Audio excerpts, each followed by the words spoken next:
Las iglesias protestantes no existían en la época que murió el apóstol Pedro. No existían tampoco en la llegada de España a América. ¿Por qué? Porque las iglesias protestantes van surgiendo después de Martín Lutero, después de Calvino, de John Wycliffe, de John Knox, después de Elena G. de White, de Charles Taze Russell, de Carlos Parán, del pastor William. Después van surgiendo cada uno fundando su propia iglesia, su propia denominación. No estuvieron en estas épocas fundamentales. Como no aparecen en la historia, ¿qué hacen? Confundir a las personas en cuanto a lo que hizo el Imperio Romano y decir, eso fue la iglesia que está en Roma. La iglesia a la que Pablo escribe carta a los romanos, la comunidad que está en Roma. Entonces, echémosle la culpa de lo que hizo el Imperio Romano, como matar al apóstol Pedro, como matar al apóstol Pablo, en cuyas tumbas están las catedrales que llevan su nombre, matar a San Ignacio de Antioquía y así a diferentes obispos sucesores de los apóstoles. Entonces, como no estuvo allá, entonces echemos la culpa al Imperio Romano, digamos que fue la iglesia, manipulemos historia, porque las sectas no estaban en ese momento, en donde la iglesia resguardó mucho las tumbas de los apóstoles.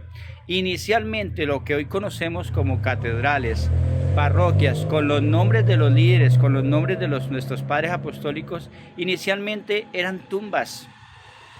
Eran lugares parecidos casi como a un cementerio, como a una tumba resguardada, que tomó su forma o su lugar también en las catacumbas. Hacían lugares subterráneos para enterrar a los padres apostólicos y también para celebrar las Eucaristías allí, porque el Imperio Romano los estaba persiguiendo y también obstigación judía en ese momento. Entonces, queridos hermanos, los protestantes no tienen nada que ver ni con esta época. Por eso manipulan lo malo que hizo el Imperio Romano, que es la gran ramera, la gran ciudad, cuya capital es Roma. Entonces, digamos que fue la iglesia que sí está en la Biblia, que sí está la comunidad que está en Roma. Digamos que fue ello. Claro, la iglesia que está en Roma sí está en la Biblia. Entonces, manipulemos la historia.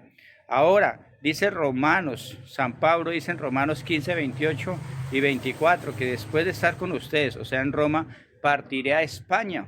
Por eso con el tiempo España fue evangelizada. Y la iglesia, ya estando en España, cuando se descubrió América, pues ¿qué hace la iglesia? Cumplir la misión que nuestro Señor Jesucristo dejó en Marcos 16, 15. Lleven mi evangelio a todo el mundo y a toda criatura. Pues ¿qué hace la iglesia? Ir a evangelizar España. Descubrieron un nuevo continente, pues vamos a evangelizar. Entonces, ¿ahora qué hacen los protestantes? Todo lo malo que hizo España, echémosle la culpa a la iglesia. Ahora, todo lo malo que hacían los indígenas, las culturas indígenas, antes del descubrimiento de América, les pongo un ejemplo. Vean la película Apocalipsis de Mel Gibson y vean cómo era que vivían las tribus indígenas, cómo ofrecían los demás indígenas en sacrificio a sus dioses, cómo se mataban entre ellos. Entonces, vamos a confundir a las personas a decir que todo eso que sucedió de malo, todos esos asesinatos y todo lo malo también que hicieron los indígenas y que hizo España, digamos que fue la Iglesia Católica. Digamos que fue la iglesia porque, claro, como la iglesia sí vino en el descubrimiento de América, la iglesia sí existía, ya estaba.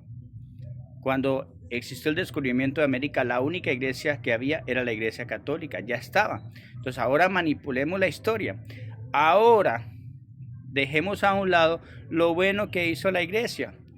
Las universidades, los colegios, las escuelas, alfabetizar, los hospitales, los dispensarios, todo eso ¿sí? La alfabetización a pueblos enteros, dejémoslo a un lado. Lo bueno, no, eso sí no lo tengamos en cuenta. Pero lo malo que hizo el imperio, lo malo que hizo España, echémosle la culpa a la única iglesia que estuvo en ese momento y que no solamente estaba evangelizando, sino colocando a los mártires como al apóstol Pedro, que murió crucificado boca abajo en Roma, y sobre su tumba está lo que hoy se conoce como el Vaticano, la tumba del apóstol Pedro. Bendiciones.